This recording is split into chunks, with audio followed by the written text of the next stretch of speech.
শব্দের করতেছেন বাড়ি খেয়ে আনে এটা ওটার পর সব এই যে দেখতেছেন সৌদি আরব, কাতার, আবুধাবি এগুলাতে মানুষ মিসাইলের কারণে ঘুমাইতে পারে না। হ্যাঁ, কখন যাই মিসাইল এসে ওদের গায়ে পড়ে।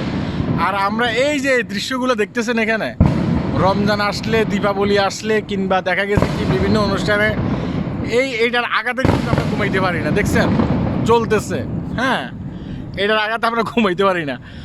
তুই কি ঘুমাইতে পারো এটার কারণে? কেমনে ঘুম আমি তো হ্যাঁ? ঘুমানোর কোনো প্রশ্ন কালকে রাতে ঘুমাইতে পারি না আজকে মনে হয় যে ঘুমাইতে পারবো না। হ্যাঁ, এই যে আওয়াজে কিন্তু আমরা ঘুমাইতে পারি না।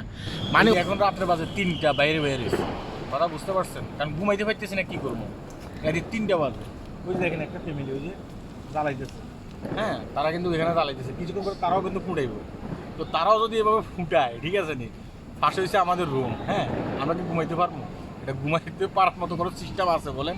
হ্যাঁ, আমার কাছে মনে হয় যে এরা এই জিনিসটাকে মানে একবারে মানে এটা না হইলে এদের ঈদ হবে না। হ্যাঁ, এটা পুরীতেই হবে, এই ধরনের চিন্তা ভাবনা করে এরা মাঠে নামে আর কি, বুঝছেন? শুধু এরা না, মালয়েশিয়াতে কিন্তু দেখা গেছে কি যারা এই যে ইয়া আছে, হিন্দু ধর্মের আছে, হ্যাঁ, তামিল, তারাও কিন্তু ফুটায়। তারপরে যারা আপনি দেখা গেছে কি ওই চাইনা আছে, চীনাহারি, ওই টাইমেও কিন্তু ফুটায়। তারপর মুসলমানেরাও ফুটায়। মানে 2-3 মাস পর পর মানে ফুটাফুটি চলবে এখানে। হ্যাঁ, আপনি যদি মালয়েশিয়াতে কখনো আসেন, হ্যাঁ, এই ফুটাফুটি আপনি দেখবেন, ঠিক আছে? কিন্তু আপনি ঘুমাইতে পারবেন না।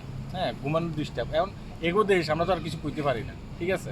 আমার কাছে মনে হচ্ছে যে এটা নিয়ে একটা ভিডিও করার দরকার। দেখেন এখানে কিন্তু এরা ফুটাইতেছে, ঠিক আছে? সবাই ভালো থাকবেন, ভিডিওটি শেয়ার করবেন। হ্যাঁ, আল্লাহ হাফেজ।